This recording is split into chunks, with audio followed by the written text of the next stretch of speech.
ባለበገናው በረዶ በአንዲት ቅዝቃዜዋ ጽኑ በሆነ ተራራማ መንደር ውስጥ አንድ አረጋ የሚባል አዛውንት ነበሩ። አረጋ እጅግ ደሃ ናቸው።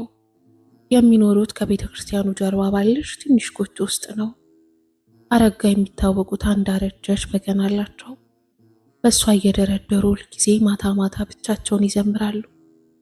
በዚያው መንደር ዲያቆን ሳሙኤል የሚባል ጎበዝ ዲያቆን ነበረ። ሳሙኤል በዜማው፣ በቅዳሴው፣ በጾሙ ጥንካሬው በመንደሩ የተመሰገነ ነው። ሳሙኤል በልቡ በዚህ መንደር እንደኔ ለእግዚአብሔር የቀረበ የለም ብሎ ያስባል። ያረጋን ዝምታና ድህነት ሲያይ እኚህ ሰውዬ ምን ይቃወማሉ ብሎ ይንቃቸው ነበር።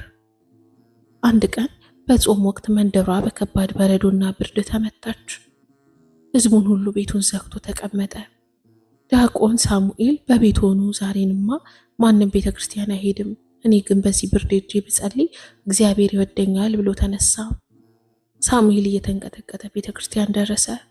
ነገር ግን ቤተ ክርስቲያኑ ሲቃረብ አንድ ድንቅ ነገር ሰማ። ከቤተ ክርስቲያን ውስጥ እጅግ የሚመስጥ ከሰው ድምፅ የማይመስል የዜማ ድምፅና የበገና ቅኝት ይሰማል። ሳሙኤል ደነገጠ። ማን ነው በዚህ ብርድ ውስጥ እንደሚዘምረው ብሎ በሩን በስሱ ከፈተ። ሳሙኤል በሩን ከፍቶ ሲያይ ቤተ ክርስቲያኑ በብርሃን ተሞልቷል። አረጋዊው አረጋ በገናቸውን ይዘው ቆመዋል። የሚገርመው ግን አረጋ ሲዘምሩ ቃላቱ ከምድር ሳይሆን ከሰማይ የሚወርድ ይመስላሉ። መላእክትም አብረዋቸው የሚዘምሩ ይመስል ነበር። ሳሙኤል ተደብቆ ማዳመጥ ጀመረ። አረጋ እንዲህ እያለ ይጸልይ ነበረ። ጌታ ሆይ፣ እኔ ምስኪን ነኝ፣ የምሰጥ የለኝም። ነገር ግን በዚህ ቅዝቃዜ ለሚሰቃዩት፣ ለታመሙትና ኃጢአታቸው ላላወቁት ወንድሞቼ ብለህ ማረን።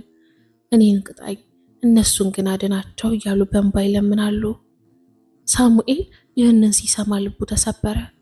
እሱ የመጣው እኔ ጾመኛ ነኝ ብሎ ለራሱ ክብር ፍለጋ ነበር። አረጋ ግን ከዚህ ብርድ ውስጥ ስላለም ሁሉ እያለቀሰ ነበረ። ሳሙኤል የራሱ ጾም ባዶ ቅርፌት እንደሆነ ተሰማው።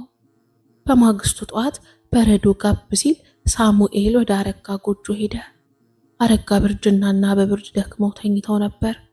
ሳሙኤል እግራቸው ስር ወድቆ አለቀሰ። አባቴ፣ እኔ በትዕቢት ተሞልቼ ንቄዎት ነበር።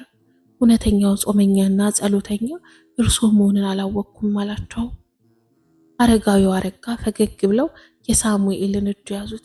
ልጄ ሆይ አሉት፣ እግዚአብሔር የሚፈልገው ድምፃችንን ሳይሆን ልባችንን ነው። ጾም ማለት ለራስ ጽድቅ መሰብሰብ ሳይሆን ራስህን ለሌላው መሰዊያ አድርገህ ማቅረብ ነው። በዚህ መንደር ያሉት ሰዎች ሁሉ የኔ ወንድሞች ናቸው። እነሱ ተኝተው ሲጸልዩ እኔ ስለ እነሱ ነቅቼ መጠበቅ አለብኝ። በዚያች ሳምንት አረጋ በሰላም አረፉ። ሲቀበሩም በበረዶው ቀልጦ አካባቢ ሁሉ በአበባ እንደተሸፈነ ይነገራል። ዲያቆን ሳሙኤል ግን ከዚያ ቀን ጀምሮ ትዕቢቱን ትቶ ያረጋን በገናን ተረክቦ በሚስጥርና በትህትና ማገልገሉን ቀጠለ። ብዙ ጊዜ እኛ ለሰው የምናስበው መንፈሳዊ ትልቅ ሊመስለን ይችላል። ነገር ግን እውነተኛ ጽድቅ ማንም በሌለበት ጨለማና በብርድ ውስጥ ለሌላው የሚፈወስ እንባ ነው። በዚህ በጾም ወቅት እኛም እንዳረጋ ስለኔ ማለትን ትተን ስለ ወንድሜ ማለትን ጀምር። እኔ እውነተኛ የበገና ድምፅ በልባችን ይሰማል።